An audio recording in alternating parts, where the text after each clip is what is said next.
Және де өзінің туып өскен ауылы Қоңыр ауылындағы ұрпақтарымен үнемі байланыстамыз. Ол кісілерден атамыздан қалған жәдігерлерді, сондай-ақ қолжазба сияқты көп дүниелерді іздестірудеміз. Қайым күбі, қайда келсең көрдім мен қайым күбі, қымыз қарнап жасапты дайым мұны, ішіндегі қымызы ерекше тым, ағаштығы демесең айырыма. Ой қанатым, қоярма сыра жырлатпай, қалаған жаңа жыл жетсе.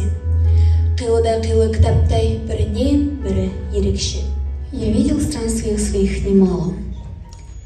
Могил, где без чинов имен и дат, под земляным тяжелым покрывалом солдаты неизвестные лежат. Жүрек, кеудеде ыстық от жүрек, денеңді тынбай жылытқан, сақтаған сені осы тек өмірде ыстық суықтан. Сырымды жанға шалдырмай, қарайсың бағып сен маған. Сыртқыға сыра бәрі жай, сүйкімді сонша олмаған. Қиырда тұрсам қағетпен, қиығы шалған көзімді.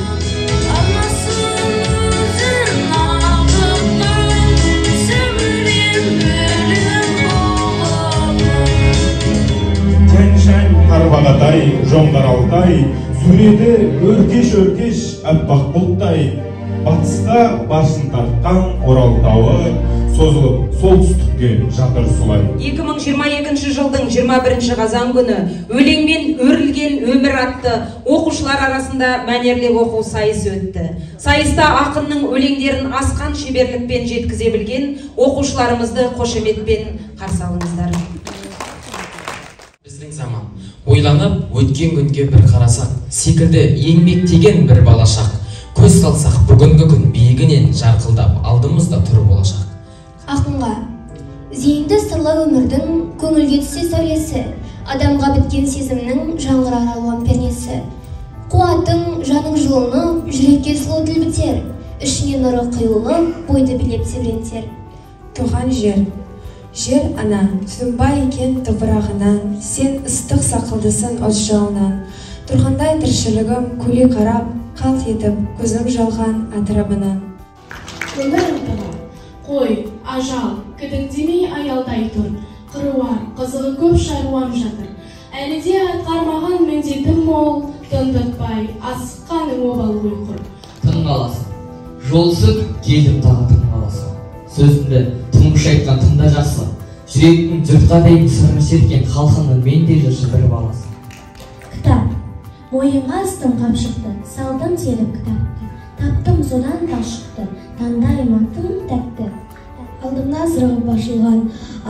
сырғап ашылған, алқабын көрдім қошқардың, бастарын бұлтқа жасырған, суреті сұлу асқардың. Қос батыр, тамыз күні секілді, тамылжыған жүздері, көңілім шерап декейді, көрген сайын сіздерді. Еледім атты мінуге, асығып тұрмын қалаға, ертерек жетіп кіруге. Жудырып, жамап қойдың ба, шекпенім жейдем әзірме. Әперші апа кейін, кешікпей енді жүрейін. Кие ғой міне қарағым, шекпенің сымын жамадым. Жуылды жейден жөнделді, түймесін түгел қададым. Ашама жолда қарның деп, қоржынға тоқашынан салдым. Кетуім кетті ауырүйім, беркелші беттен сүйейін. Адам боп оқып апана, бомдар көкем қол көмек. Әскерлік міндетті орындап, қайтармын елге жымындап. Аман бол көкем, әзірге. Күйдіргі тілді қувалай, қоймайсың жасты шығармай. Тығылып жүрек алқымға, өзегім күйіп жанғанай. Болған соң ақыр болат бол, айтарым осы менің де. Жаудаяған жаралы болады деген, білдің бе? Шығарма естен сон ойла, Сәулежан, сақ жүр, абайла. Қайырлы күн, құрметті қауым. Жалпы Ғали Орманов өмірде талай қиындықтарды басынан кешсе де, берілген сынақтардан сынбай тұлға болып қалыптасып, әдебиет әлемінде өшпес із қалдырды. Бүгінгі кеш осының дәлелі. Ал ендеше құрметті қауым, мен өзімнің ақынға арнаған тұлға болып қалыптасу жолында атты арнауымды оқып берсем деймін. Тұлға болып қалыптасу жолында.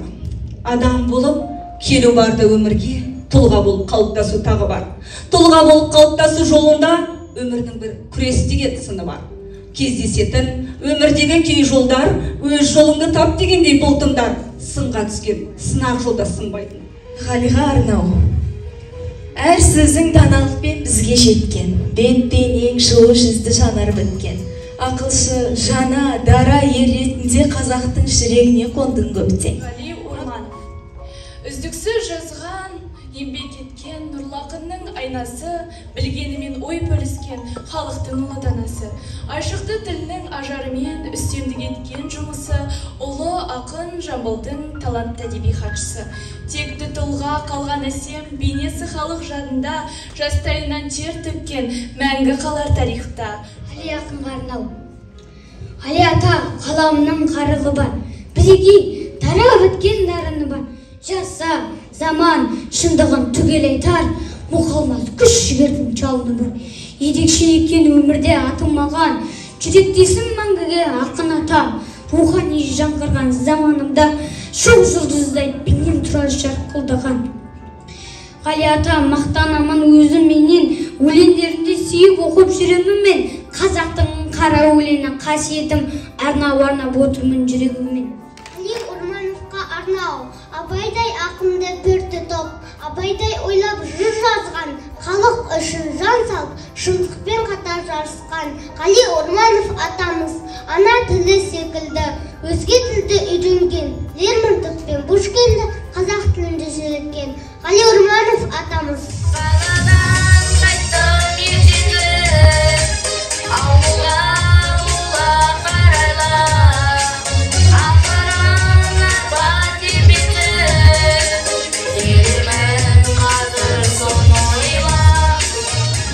Ғали Жамбаевқа 1939-1945 жылдар аралығында әдеби хатшыл қызмет атқарған. Ол тек қана әдеби хатшысы болған жоқ. Әрі хатшысы, әрі сырласы, әрі досы, тіпті баласындай болды десе де артық емес. Көкірегін кіркілдеп, көзін алды іріңдеп, қас-қас басқан баладай буындарын дірілдеп. Қартайған соң немене қауіп ойлайтын күнің көп. Айлашыл екен кәрілік, бірге түнеп, бір жүріп, сыр білдірмей, сұрамай, не көрсетіп тонамай, мүшемді алған бір түнде, деп кейістік білдірді. Жамбыл ата, сіздей алып тұлғаға хат жетіп тағайындағанына қуаныштымын. Сізден әлі үйренетінім көп.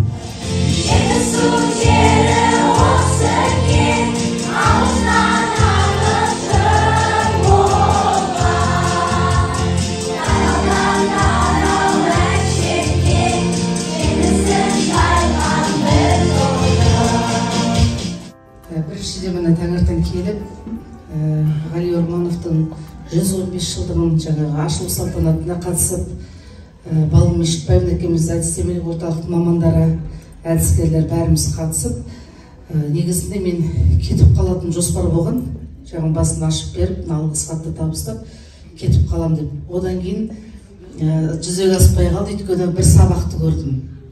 Ол 11-ші Ә сыныбы, ұстаздың атын ұмытып қалдым. Гүлшат, Гүлшат ханым. Сол кісінің сабағына кірдімде, енді бар ғой, бір өз керемет сезімде болдым. Сабақ дегеніңіз жоғары деңгейде, оқушылардың білімдері, біліктіліктері, жаңағы тілінің тазалығы, жалпы сабақта әртүрлі саламен ұштастырып, енді керемет жоғары деңгейде өтті. Ол сабаққа кіргеннен кейін, енді келесі сабақтардан кетіп қалу мүмкін болмады, өйткені тағы да көргім келді. Екінші сабақ, жаңағы Нұргүл ақын Қазықызы, қайда ол кісі?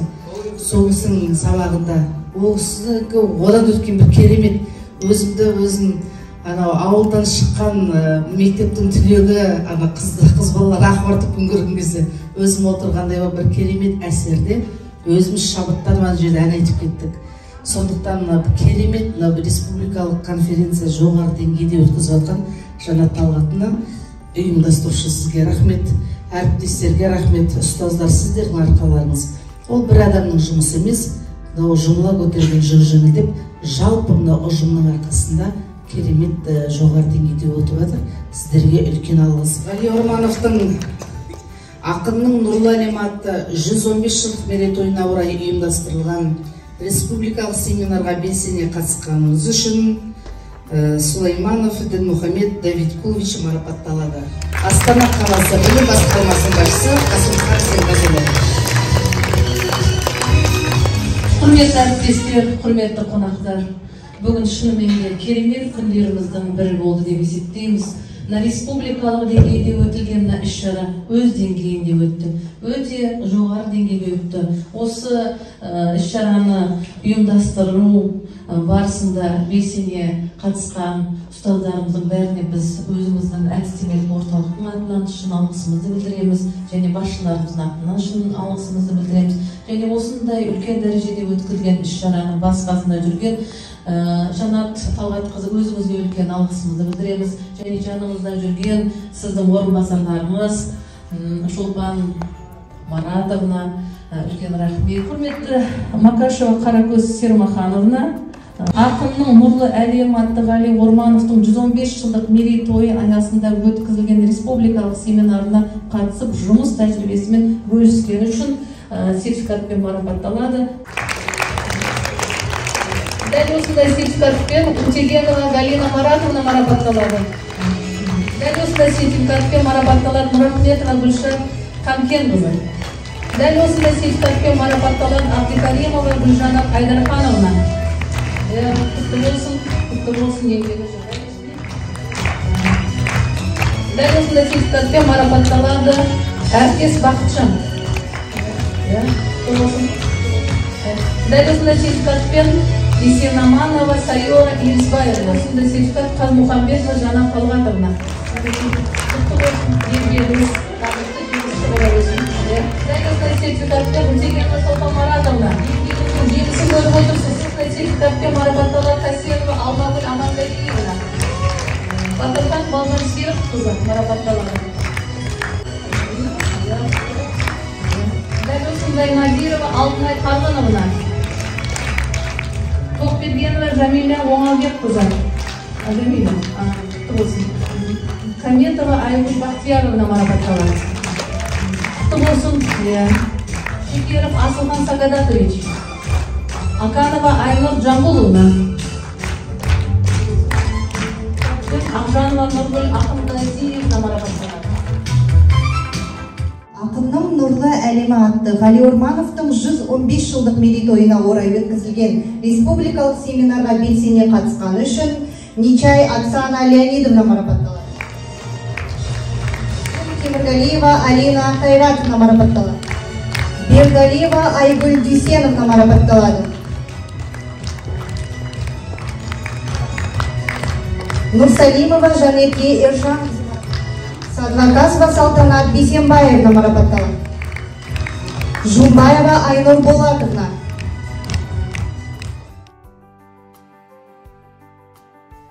Құрметті ұстаздар, шын мәнінде бүгін таңертеңнен бастап бір керемет сезімдеміз.